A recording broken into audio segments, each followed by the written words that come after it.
Bien, buenos días. Primero que todo agradezco a la comisión que organizó este coloquio en conmemoración del centenario de la guerra, o la Primera Guerra Mundial, o conocida como la Gran Guerra, y particularmente a Nicolás, quien fue la persona que de esta comisión, la que pudo contactarse conmigo e invitarme en estos momentos.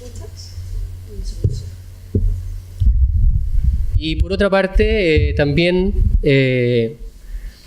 señalar que me parece muy importante y muy valioso, ya lo pude ver por lo menos ayer durante la mañana y ahora nuevamente lo puedo constatar con tanto la exposición de Daniel como de Esteban, que son oportunidades, son instancias que los estudiantes tienen que aprovechar. A veces los estudiantes, yo también lo fui, creemos que efectivamente solamente el aula es lo que nos puede movilizar a formarnos como profesionales, y creo que estas instancias son tan importantes, o a veces inclusive pueden llegar a ser más valiosas que lo que puede ser un curso en un aula.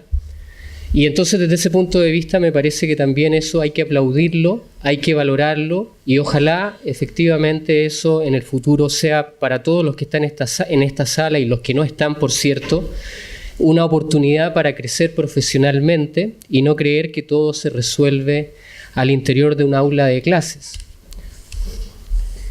Bueno, mi tema tiene que ver con aspectos que cruzan realidades que van más allá de aspectos que se han desarrollado tanto en el día de ayer como en el día de hoy.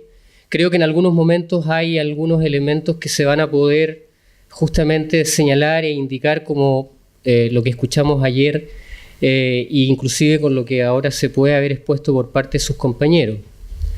Y sin duda es un tema interesante personalmente porque creo que la historia como disciplina en los últimos 15 o 20 años ha ido perdiendo connotación y énfasis sobre algunas problemáticas, y una de esas problemáticas tiene que ver justamente con el tema obrero.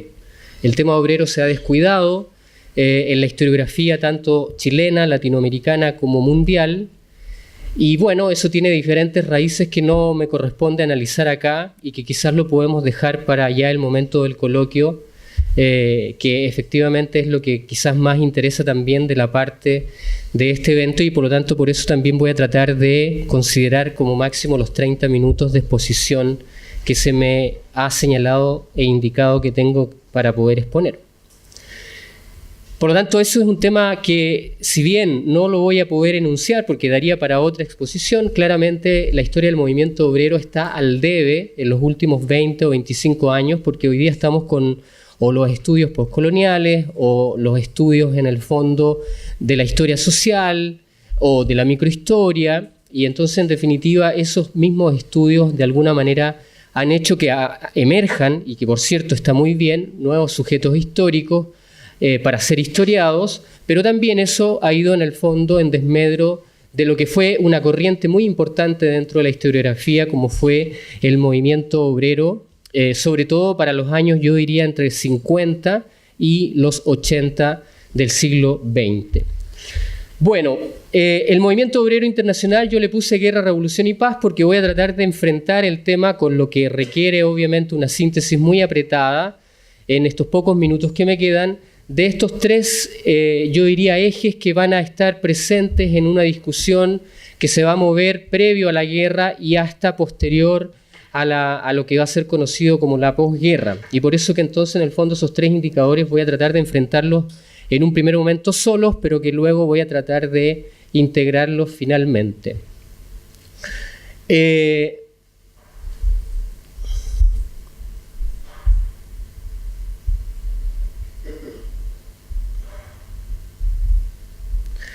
Bueno, sin duda que los obreros de Europa y la Gran Guerra. Lo primero que hay que decir es que cuando uno habla de este tipo de instancias de los obreros, y creo que es muy importante a veces aclararlo porque si no se presta para confusión, es que vamos a hablar de los obreros organizados. Y eso quiere decir que en el fondo no estamos hablando del movimiento obrero en genérico, que a veces obviamente cometemos nosotros los mismos profesores los errores de hablar del movimiento obrero en general, cuando en definitiva estamos hablando en particular de una parte del movimiento obrero, que es aquel que tiene mayor organización y que por lo tanto en el fondo tiene propaganda, tiene periódicos, tiene fórmulas de cómo enfrentar lo que son ciertas demandas sociales, laborales, políticas, y que por lo tanto en definitiva son los que quizás son más fáciles de pesquisar en sus opiniones, en sus corrientes e inclusive en sus mismas oposiciones entre ellos frente a temáticas como fue en este caso la Primera Guerra Mundial. Y entonces el primer punto a destacar es justamente que la experiencia de la Primera Guerra trae divisiones en el movimiento obrero organizado europeo.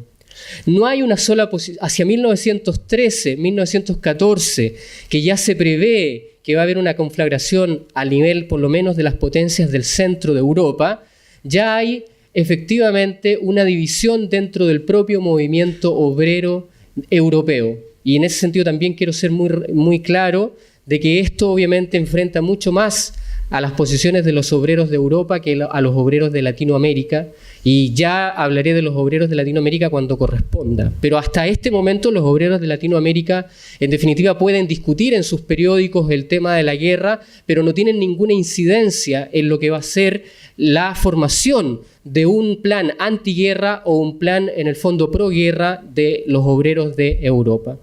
Y en ese sentido, con las dos exposiciones de sus compañeros, lo que también tenemos que dejar en claro, y eso no lo podemos olvidar, que quienes pelean en la guerra no son solamente soldados. Antes que soldados fueron padres, hijos de familia, hermanos de familia, y además de eso tenían roles en la sociedad, y dentro de esos roles, muchos de esos en el fondo militares de tropa que formaron parte de los ejércitos que se enfrentaron, eran muchos de ellos obreros, artesanos, operarios, ¿ya? Gente que trabajaba en la prensa y que por lo tanto tuvo que ir al campo de batalla a veces con obviamente convicción y a veces absolutamente en total rechazo a ese proceso, pero que no quedaba otra, porque había casi también que decirlo con toda propiedad, que había una reclusión forzada.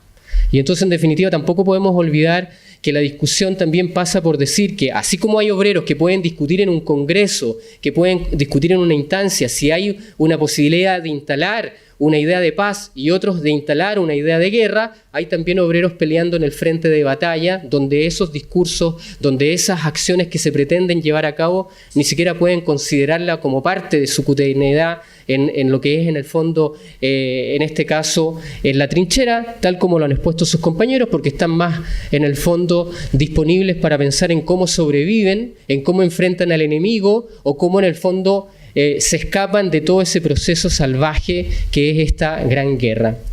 Entonces, en el fondo, las divisiones del movimiento obrero europeo organizado claramente en el fondo manifiestan posiciones muy contrarias. Y si las tuviéramos que agrupar por un tema de síntesis, hay una posición obviamente antiguerra que quiere promover la paz de parte de un movimiento obrero organizado, partes de obreros de Italia, partes de obreros de Alemania, partes de obreros de Suiza, de Suecia, de en el fondo Francia, Bélgica, Holanda o Inglaterra, que están en el fondo discutiendo estos obreros en sus reuniones cómo promover la paz y cómo evitar la guerra, porque saben que la guerra no tan solo enfrenta un problema donde hay trincheras que están cuerpo a cuerpo combatiendo, sino que eso también está deteriorando la economía, está deteriorando en el fondo la relación de la familia, está deteriorando en el fondo lo que hasta ese momento habían conseguido los obreros de Europa, un cierto bienestar social que en definitiva estaba en este momento quebrado por una situación de guerra. ¿Sí? Pero también hay otro grupo que comienza a levantar las banderas de la guerra, otro grupo de obreros organizados, principalmente en el mundo del socialismo. Y entonces aquí está en decadencia una organización que viene desde mediados del siglo XIX y que es en el fondo la Segunda Internacional. Y la Segunda Internacional, que fue la división entre socialistas y anarquistas, y donde los socialistas quedaron al mando de la Segunda Internacional. Entonces, en el fondo, esta Segunda Internacional va de capa caída cuando empieza la guerra. Y sin duda que cuando el debate de los mismos socialistas por no querer enfrentar el proceso de la guerra y ponerle un tope a sus propios gobiernos para poder, en el fondo, encauzar la paz, naturalmente el proceso se vuelve más complejo. ¿Por qué? Porque en realidades como en Italia, en realidades como en Alemania, por ejemplo, en Francia, en Bélgica, Hungría, comienzan a surgir movimientos obreros que están por la guerra, porque creen que la guerra puede traer nuevas realidades sociales para ellos y para, en el fondo, sus intereses. Y por lo tanto, desde ese punto de vista, hay una cierta condición también de ciertos grupos burgueses dentro de estas mismas realidades que van a ver con buenos ojos que los propios obreros estén peleando en esos países por encauzar el movimiento hacia una guerra totalmente, en este caso, de carácter ya expansiva. ¿Por qué? Porque hay intereses comerciales de por medio. Porque hay intereses que en el fondo no tan solo van con las armas, van también con los alimentos, van también con las medicinas, que a pesar de, como su compañero decía, que no había ni anestesia, pero en algún momento también había anestesia, y esa anestesia ¿de dónde salía? De la gente que obviamente abastecía un fármaco en una botica y que por lo tanto alguien la compraba desde el Estado para llevarla a los campos de batalla. Así como también el licor, o así como también en el fondo todo lo que son los insumos de ropa. Entonces, en el fondo era un negocio también desde ese punto de vista y eso tampoco lo podemos olvidar. Entonces, cuando hay una razón de grupos que están peleando dentro del mismo movimiento obrero porque la guerra se mantenga en el largo plazo, en definitiva también eso va a ir aparejado de ciertos intereses. Y por otra parte, en el fondo también tenemos el surgimiento de algunos liderazgos no menores en la época. Como por ejemplo, en el 15, en Italia, hay un líder muy importante del socialismo en ese momento italiano, que es Benito Mussolini, que está, curiosamente, hacia inicios de 1915, cuando recién la guerra lleva no más de 6 meses, en el fondo está por favorecer la paz, no tan solo en Italia, sino favorecer la paz en toda Europa. Es más, el movimiento socialista italiano, por las condiciones que tiene hacia 1915, junto con el liderazgo de Mussolini, entre otros, pero ahí está Mussolini, creen que pueden encabezar un proceso de internacionalización del movimiento obrero desde Italia. ¿Ya? Internacionalización que partiría en Europa, pero que luego llegaría a lugares como Estados Unidos y posteriormente a América Latina. ¿Ya? Y otro liderazgo importante que empieza a surgir es el de Lenin, ¿ya? Que en el fondo va a presentar también sus propias posiciones y que ya las voy a comentar en ese sentido. Bueno, y luego en el fondo esto que va teniendo como presencia, va teniendo presencia que hay una línea obrerista dentro de lo que estoy señalando, donde están los que promueven una guerra, los que promueven una paz, y hay otros que están militando en los partidos socialistas de estos mismos países europeos, que muchos de ellos en el fondo van a construir un nacionalismo efectivamente pro guerra, y entonces también eso va a dividir a los propios socialistas y eso también va a tirar en picada hacia abajo a la Segunda Internacional, porque efectivamente no puede ser que los propios socialistas estén en pro de una guerra que está siendo tremendamente devastadora en todos los planos, para no insistir en aquello. Y por tanto, ¿qué genera eso? Aparecen los faccionalismos, las facciones. Las facciones socialistas moderadas, las facciones socialistas de derecha, las facciones socialistas extremas. ¿Ya? Una de las facciones justamente socialistas extremas las va a encabezar desde Moscú, en este caso Lenin, por ejemplo, o Trotsky, ¿ya? También. Y entonces, y una de las posiciones de derecha, por ejemplo, las va a empezar a encabezar justamente Mussolini, cuando ya en 1915 se dé cuenta que la guerra no tiene ninguna posibilidad de retroceder y entonces de su idea de paz pase automáticamente al bando contrario, que es el bando de la guerra, y por eso que Mussolini en 1915 ya es expulsado del Partido Socialista, por ejemplo. ¿Sí? Entonces los faccionalismos dividen al propio movimiento obrero, dividen al propio Partido Socialista, va en decadencia la Segunda Internacional y por lo tanto desde ese punto de vista fracasan como articuladores de un movimiento obrero pro paz. ¿ya? El BIS es el Buró Internacional Socialista, que eran en el fondo pequeñas oficinas del Partido Socialista y del Movimiento Obrero Socialista que estaban en los principales países de Europa y que tenía como en el fondo principal objetivo articular todo el movimiento tanto socialista de partido como socialista de trabajadores. Bueno, tanto el Buró Internacional Socialista como la segunda internacional, que ya es la organización propiamente directiva, en el fondo fracasa absolutamente en ese intento. ¿Por qué? Porque, por ejemplo, en Alemania o en Inglaterra o en Francia claramente surge todo un movimiento pro-nacionalista en favor de la guerra. Y ese pro-movimiento nacionalista está claramente identificado inclusive con la propia idea del socialismo y por la idea también de los obreros que los apoyan.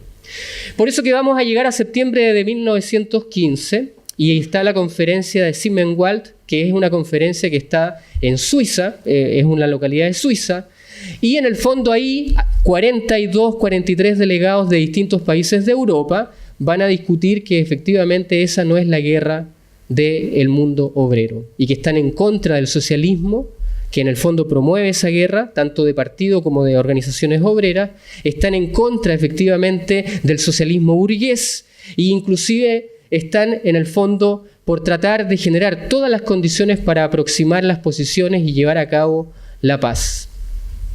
En esa reunión de Zimmerwald, en el fondo aparece ya muy destacada la figura de Lenin. Y Lenin, ¿qué plantea? Que no hay que negociar absolutamente ni con los burgueses socialistas, ni tampoco con la Segunda Internacional Socialista. ¿Por qué? Porque efectivamente han traicionado al pueblo, han traicionado la causa obrera, han traicionado a las familias. Y por lo tanto, en Zimmerwald lo que se solicita por parte de Lenin es en el fondo comenzar a estructurar la revolución social, comenzar a estructurar los cambios estructurales en el mundo de Europa y que eso luego llegue a todo el Occidente, porque también sería muy, en el fondo, presumido decir que era para todo el mundo. Era básicamente el Occidente, tanto de la Europa del Este y del Oeste, como también la propia América Latina. Naturalmente, en Zimmerwald no hay posiciones para enfrentar lo que Lenin está solicitando. Y por eso que, en el fondo, en un tiempo donde se busca la paz y que no se consigue, porque por algo llegamos a 1917, en el fondo se va a producir ahí dos elementos muy fundamentales. El primer elemento es que entre marzo y abril hay dos elementos que van a generar una inflexión, un cambio en esta guerra. Primero, en marzo de 1915, la huelga del pan en San Petersburgo. Y por lo tanto, ¿qué genera eso? La primera oleada, en el fondo, de idea revolucionaria en el mundo de la Rusia zarista. El zar sale del poder y en el fondo entonces entran a gobernar los mencheviques, que luego en el fondo van a ser asediados por los bolcheviques. ¿Sí? Y lo otro interesante que ocurre es que en abril de 1917 entra Estados Unidos a la Primera Guerra. Y al entrar Estados Unidos, eso también vuelca efectivamente o inclina la balanza hacia ciertos eventos que van a empezar a ocurrir en la propia orgánica del movimiento obrero y del mundo de la izquierda en ese momento que está desarrollándose en Europa. ¿Sí? Y por eso que ese tema de marzo y abril de 1917, la huelga del pan en el fondo en lo que sería Rusia, el tema del ingreso de Estados Unidos a la guerra va a rebotar en la conferencia de Estocolmo en agosto del 17. ¿Qué persigue la conferencia de Estocolmo? Tratar de evitar que la guerra prosiga. ¿Por qué? Porque entre el 16 y el 17 la guerra estaba totalmente estancada en una situación de trincheras, donde no había un claro ganador, donde en el fondo lo único que se estaba provocando era una devastación general de todos los planos de las realidades europeas principalmente, y obviamente aparejado eso con la economía de Estados Unidos y aparejado eso con lo que significaba para nosotros los latinoamericanos que dependíamos de Estados Unidos. Si Estados Unidos no podía vender nada de su producción a Europa, naturalmente Estados Unidos no le podía comprar nada a Latinoamérica. ¿Sí? Y ahí yo estaría no estaría tan en favor de que en el fondo lo que se decía ayer en la mañana por el profesor Tapia, en el fondo de que efectivamente América Latina tenía toda una visión de casi poder contraponer el imperialismo norteamericano a lo que podía ser una gran confederación de economías latinoamericanas. Al contrario, en el fondo lo que fija la guerra es que claramente la dependencia se hace más fuerte de Estados Unidos hacia América Latina. ¿Y para qué pensar? Chile no tiene ningún peso en eso. O sea, me parece que decir que es una amenaza imperial Chile para Estados Unidos, no sé, habría que ver las fuentes porque yo hasta el día de hoy nunca me he topado con algo así. Otra cosa es tener una vocación imperialista, pero otra cosa es tener las bases para poder generar una condición imperial, y eso obviamente es tremendamente distinto, ¿ya? Bueno, ¿qué pasa con la Conferencia de Estocolmo? La Conferencia de Estocolmo logra convocar efectivamente a una visión que primero es una visión limitada, reducida, de pro-paz por parte de los obreros y por parte de algunos socialistas, y logra hacer crecer ese sentimiento de paz por todo lo que está pasando de esta guerra que no avanza, que en el fondo no logra conciliar posiciones y no logra ver un claro ganador. Y entonces, en el fondo, para llegar a la Conferencia de Estocolmo se genera toda una posición que parte siendo minoría, pero que para junio de 1917 se ha convertido en una mayoría, ¿ya? Y en esa mayoría lo que tenemos es efectivamente una idea de perseguir en Estocolmo una situación muy definida de que se llegue a construir la paz, ¿sí? Sin embargo, en julio de 1917, el presidente Wilson en Estados Unidos ordena que ninguna persona puede salir, principalmente de origen obrero, obviamente. Ninguna persona puede salir de ningún puerto de Estados Unidos a la Conferencia de Estocolmo, porque Estados Unidos no está por defender la paz, porque en el fondo hay que terminar con el conflicto. Y por lo tanto ordena a todas las federaciones marítimas que efectivamente no pueden embarcarse obreros para ser delegados de las federaciones de trabajadores de Estados Unidos en esa Conferencia de Estocolmo. Como Estados Unidos entra tardíamente a la guerra, tiene una serie de ventajas comparativas que ya ustedes se imaginarán, porque obviamente primero él va a pelear fuera de su espacio, él no pelea en su espacio, por lo tanto su espacio queda indemne de lo que significa una guerra. Y por lo tanto, desde ese punto de vista, obviamente le conviene seguir la guerra porque con todo lo que moviliza en el fondo, ¿ya? No puedo detenerme más porque por tiempo no lo puedo hacer, pero ustedes comprenderán lo que significa eso. Y entonces, en el fondo, no le conviene detener la guerra y por lo tanto, por lo mismo, tiene que detener que delegados obreros de su propio país vayan a la Conferencia de Estocolmo y promuevan la paz. Bueno, eso naturalmente es lo que inclina la balanza y a lo que me refería cuando Estados Unidos entra a tallar en la guerra. ¿Por qué? Porque efectivamente Estados Unidos lo que hace con eso es envalentonar a los gobiernos de Francia, a los gobiernos de Inglaterra, a los gobiernos de Alemania, a los gobiernos de Suiza, para que no envíen ningún delegado a la Conferencia de Estocolmo. Por lo tanto, cuando se reúnen los obreros en la Conferencia de Estocolmo, los que se reúnen casi por mutuo propio y se reúnen casi en forma clandestina, porque efectivamente están perseguidos por los propios gobiernos que en el fondo lo único que quieren es en el fondo seguir y continuar con la guerra. Y por tanto esa Conferencia de Estocolmo termina siendo un fiasco, termina siendo efectivamente algo que no tiene el sentido que se le dio origen y por lo tanto desde ese punto de vista eso no va a causar ningún efecto sobre lo que se perseguía como un objetivo inicial. Y por eso que entonces lo que tenemos es finalmente que esto se va a ver todavía más complejizado porque en el fondo vamos a tener que en noviembre del 17 surge la Revolución Rusa con toda la propiedad y con todo lo que nosotros más o menos conocemos y que es obviamente que los mencheviques son en este caso reemplazados por los bolcheviques, entre ellos por cierto la figura de Lenin, la figura de Trotsky, la figura de Stalin en una segunda línea en un primer momento pero que luego se va a convertir en un personaje tremendamente importante. Ahí está la posición de la guerra. Ahora nos vamos a la posición de la revolución. La revolución naturalmente rusa de noviembre de 1917 es tremendamente importante. ¿Por qué? Porque efectivamente es la que promueve realmente el internacionalismo obrero. Hay que decir que ni la primera internacional ni la segunda internacional van a poder promover el internacionalismo obrero. Sí, obviamente hay contactos, sí hay vinculaciones entre los propios obreros de Europa con algunas posibilidades de conectar a obreros de América Latina, de Estados Unidos, pero en ningún caso va a haber la posibilidad de internacionalizar una idea de un movimiento obrero fuerte, que tenga en el fondo arraigo, que tenga presencia, que tenga discurso, que tenga acción. Y en ese sentido la Revolución Rusa marca también un hito, un antes y un después, porque efectivamente la Revolución Rusa pone de manifiesto que hay por primera vez una alternativa de que el mundo obrero tenga una incidencia en el orden internacional. Y eso es lo que hay que tener presente. ¿Ya? O sea, la primera vez que hay una condición distinta donde los obreros, si se organizan como pretende obviamente la Revolución Rusa, va a incidir eso naturalmente en la propia organización, no tan solo de la Revolución Rusa, sino en la defensa de esa revolución en la propia Rusia, pero también en los otros frentes de batalla que puedan darse luego con la causa de una transformación estructural. Y por eso que entonces lo primero que hace Rusia es excluirse de la guerra. Dice, yo no sigo en esta guerra. Y no sigue en esta guerra porque obviamente es una cuestión de perogrullo, pero que en el fondo por perogrullo a veces se nos olvida, que es que efectivamente si Rusia seguía en la guerra, en el fondo ¿qué es lo que tenía como principal amenaza? Efectivamente una serie de sujetos que no eran de su nacionalidad, que iban a entrar a territorio ruso y que podían generar la contrarrevolución, y por lo tanto había que cerrar las fronteras. Y para eso ¿qué se construye? El Ejército Rojo. Y para eso ¿qué se construye? La policía en el fondo secreta, ¿ya? Que va a ser conocida para nosotros como la KGB, pero que en el fondo para el lenguaje de ellos como la checa. Y entonces desde ese punto de vista, en el fondo se transforma eso en un cierre de fronteras.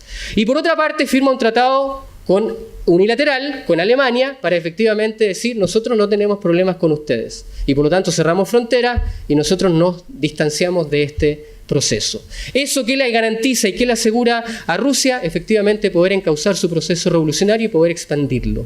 ¿Sí? Bueno, luego, a partir de ese momento, con la Revolución Rusa viene lo que se va a conocer como la marea revolucionaria.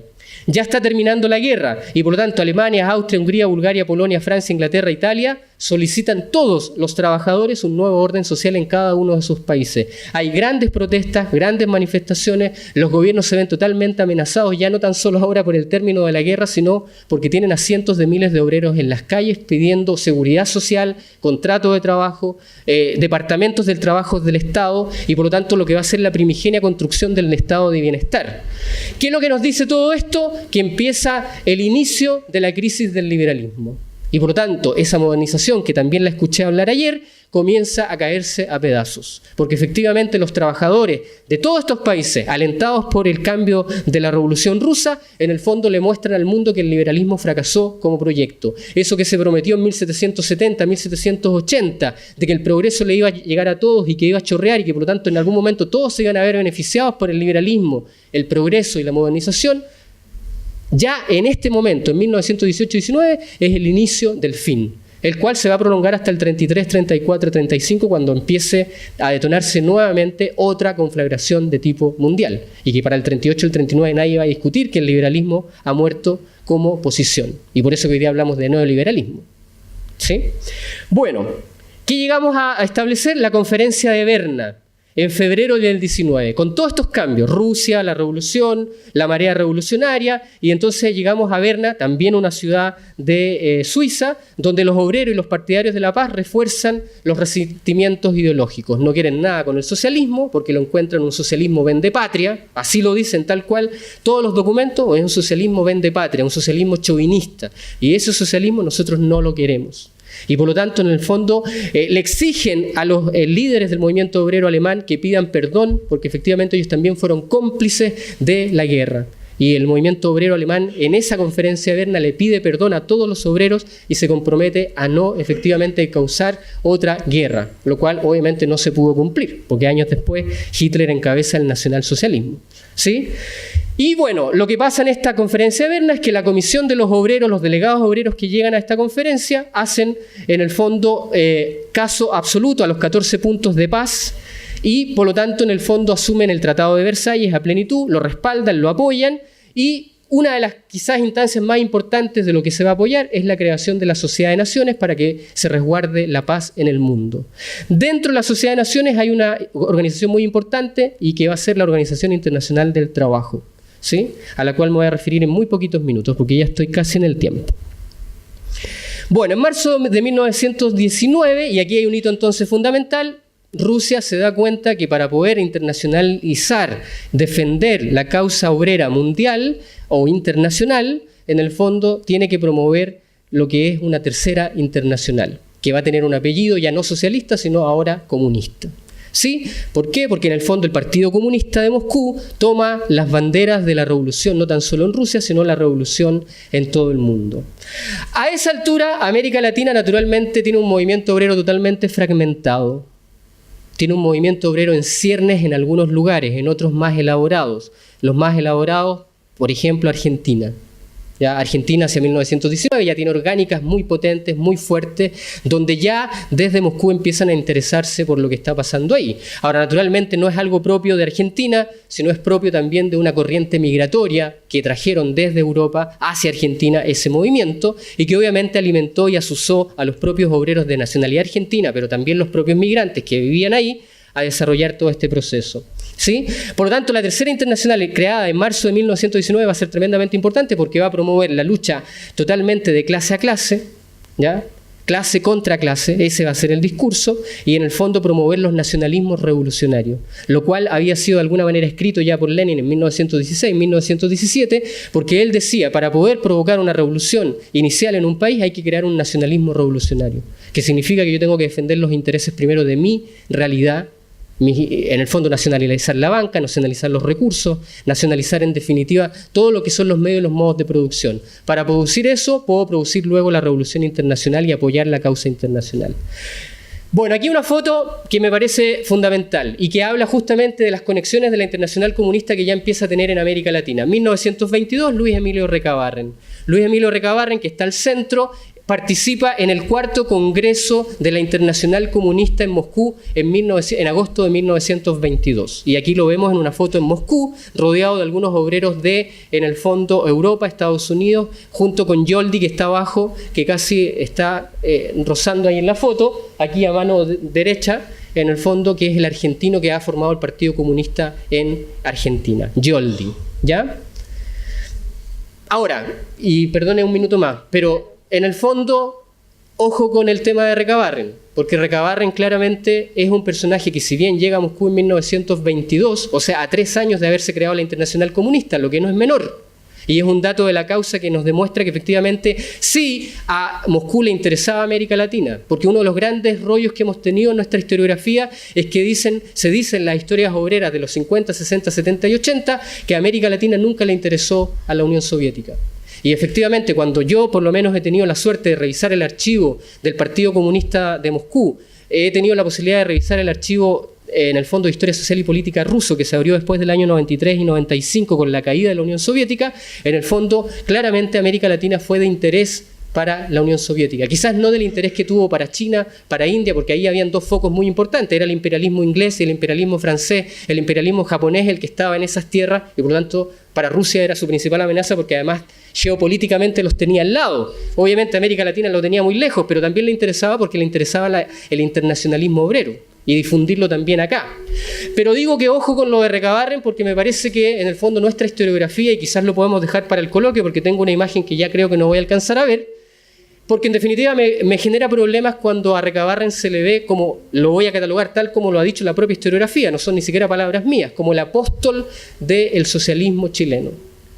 Realmente yo hago una pregunta, si realmente a la Internacional Comunista le hubiese interesado el proyecto de Recabarren, lo hubiese apoyado mucho más. Claramente no le interesó porque Recabarren era de medias tintas en el tema de la revolución.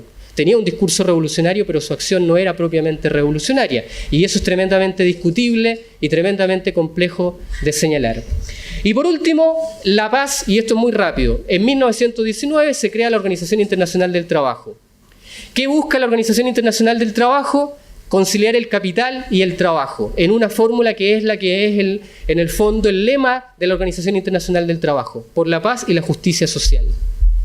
El Tratado de Versalles crea la Sociedad de Naciones y junto con la Sociedad de Naciones viene aparejada la Organización Internacional del Trabajo. ¿Por qué se crea la Organización Internacional del Trabajo? Porque se dan cuenta, cuando termina la guerra, que efectivamente el trabajo es el gran desafío del futuro. Porque si no se solucionan los problemas del trabajo, puede promover eso nuevamente una guerra, por lo que acabamos de señalar que en el 18 y el 19 ya hubo grandes manifestaciones en Europa Central y en Europa del Este. ¿Sí? Y por lo tanto, en ese sentido, entonces la OIT venía a ser un freno legalmente a lo que podía ser el intento de una revolución internacional que se iba a promover naturalmente desde Moscú. Y entonces la OIT, en el fondo, está de alguna manera actuando y desarrollando sus acciones igual que la Internacional Comunista.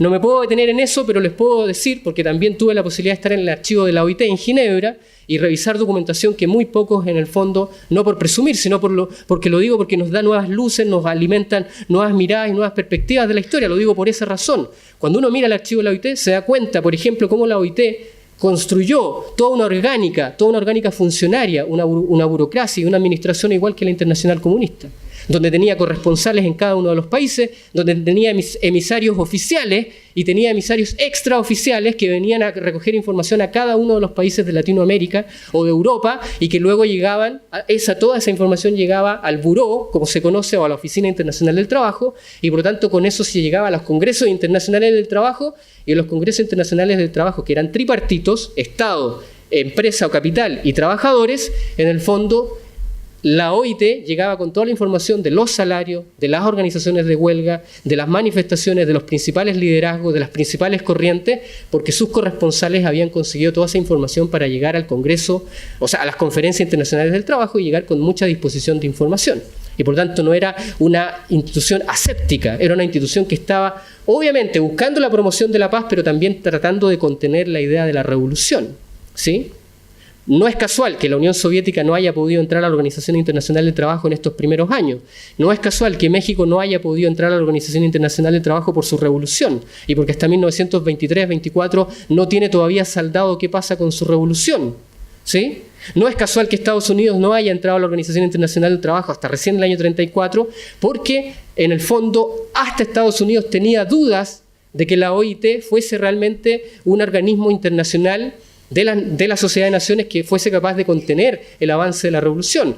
Al contrario, por toda la información que manejaban del mundo obrero, la Organización Internacional del Trabajo, Estados Unidos creía que en el fondo iba a favorecer más los beneficios y derechos sociales de los obreros y laborales más que atacarlos o más que frenarlos, ¿ya? Porque quiero que no quede la sensación de que la OIT quería atacar a los obreros, lo que quería era encauzar la lucha obrera por un camino legal de beneficios laborales y sociales.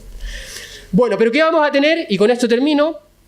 Una consolidación de las posiciones nacionalistas desde el obrerismo europeo desde luego del 22. O sea, claramente en Alemania se consolida un nacionalismo obrero, se consolida un nacionalismo obrero en Italia, se consolida un nacionalismo obrero en Inglaterra, y por tanto eso también va a ser tremendamente complejo cuando empieza a extenderse el periodo de los años 20 y principios de los años 30. Y por tanto va a haber en ese sentido una disociación entre una internacional comunista que promueve una idea muy clara de cómo hacer revolución social a escala internacional frente a estos movimientos nacionalistas revolucionarios que en definitiva muchos de ellos van a promover efectivamente transformaciones y cambios en sus propias estructuras, pero sin considerar esa alternativa, ¿sí?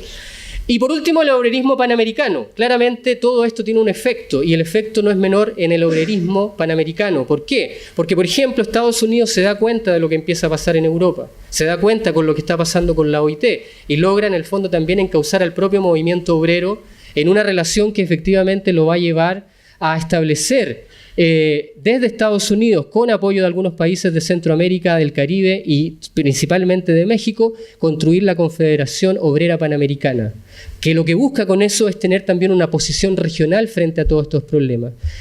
Naturalmente la Confederación Obrera Panamericana no tuvo nunca el efecto esperado por Estados Unidos, el gobierno y por las propias organizaciones obreras de Estados Unidos, porque claramente desde el Cono Sur habían otras lógicas, habían otras realidades, que estaban muchas de ellas en discusión, y por lo tanto se opusieron también al panamericanismo que venía, el panamericanismo obrerista que venía desde Estados Unidos, porque en el fondo lo veían muy apegado a la política de expansión de Estados Unidos, ¿sí? Y no hay que olvidar toda la lógica imperialista que comienza a predominar en esta época también, ¿sí? Por lo tanto, lo que queda claro es que hacia 1922-1923 la Unidad Obrera Internacional está puesta a prueba tanto con lo que pasa en Estados Unidos como con lo que pasa con Rusia. Y en ese sentido nosotros estamos ahí al medio, tensionados por toda esta situación. Muchas gracias. Disculpe, pero